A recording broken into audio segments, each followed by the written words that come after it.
크게 하는 게 작년 6월인가에 한 번 했었고, 올해는 이제 이번에는 거의 뭐 아까 얘기로는 한 1000명 가까이 오셨다고 그랬는데, 단지 자체가 워낙 크고 또 관심도 많으셔가지고 많이 오신 것 같습니다.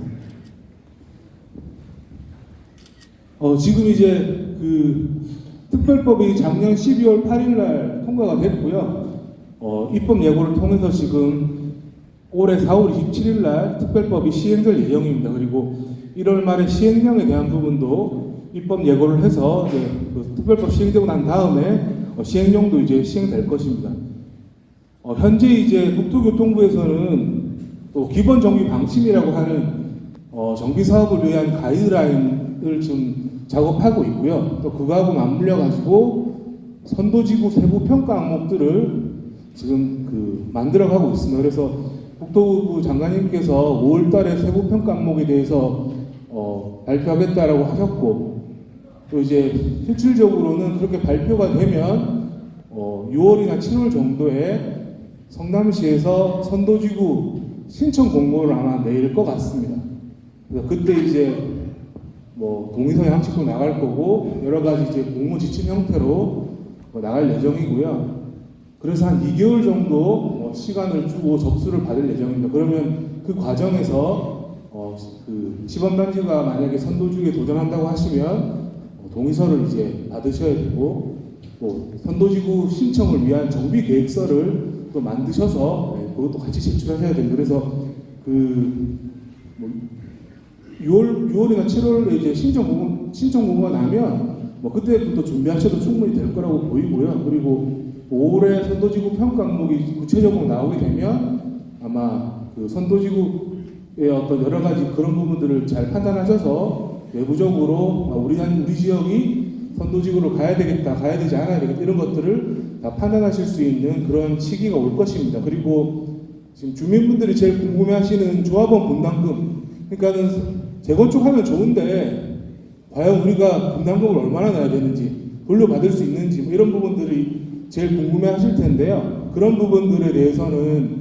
대략적으로 좀 아시려면 6월 정도는 되어야 이제 제가 대략적으로 시범단지가 재건축을 하면은 용적률을 몇 프로 정도까지 올리실 수 있고, 그거에 따라서 용적률 상승분에 대한 기부채납은 몇 프로 정도 될 것 같습니다. 이렇게 좀 대략적으로 말씀드릴 수 있습니다. 그래서 그때쯤 되어야 시범단지뿐만 아니라 다른 지역들이 다 사업성에 대한 시뮬레이션을 좀 정확하게 해보실 수 있을 것입니다. 그 특별법이라고 하는 부분이 이제 무조건 재건축 분당에서 재건축을 하면 특례를 주는 건 아니고요. 특별정비구역이라고 사업구역으로 지정을 받아야 이제 그 특례를 받을 수 있습니다.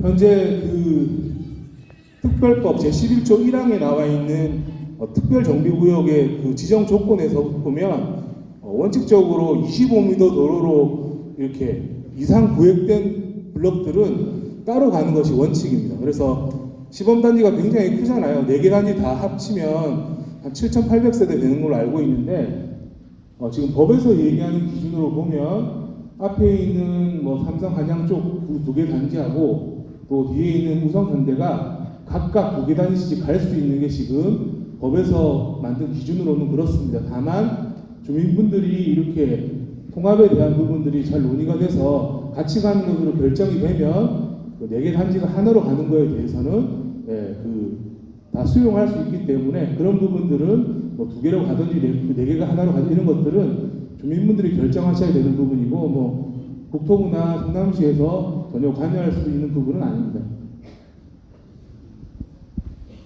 그리고 이제 특별법에서 이야기하는 특별정비구역으로 사업을 추진하면 여러 가지 특례가 있는데요. 첫 번째로는 안전진단 면제 부분입니다. 사실 지금까지 분당이 안전진단 통과를 못해서 사업 추진을 못하는 그런 어려움도 있었고, 또 그 이전에 재건축 정비 예정구역으로 지정되지 않았기 때문에 사업을 추진할 수 없었는데, 이제 특별법에 의한 특별정비 예정구역으로 지정이 되면 올 연말에 다 지정이 될 겁니다. 그래서 지금 분당이 아파트가 134개 단지, 또 빌라가 102개 단지, 또 단독주택 지역이 한 9개 지역으로 되어 있는데요.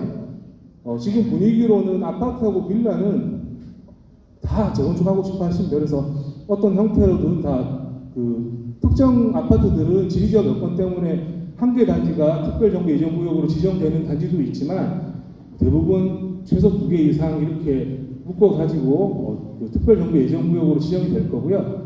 그렇게 해서 특별정비구역으로 지정을 받으면 아까 말씀드린 안전진단 면제, 또 용적률 인센티브에 대한 부분들, 또 기부 체납에 대한 부분이 현재는 도정법에서 무조건 임대주택 짓도록 되어 있는데 제가 이제 분당에 간담회를 가보니까 또 많은 지역에서 그 임대주택 짓는 걸 싫어하시더라고요. 그래서 특별법에서는 임대주택 안 지어도 되고 대신에 돈으로 내도 되고 다른 기반시설을 지어줘도 되고 토지를 기부채납해도 이런 것들이 다 있기 때문에 그런 것들은 나중에 주민분들께서 다 그 한참 사업이 간 후에 정하시면 될 것 같습니다.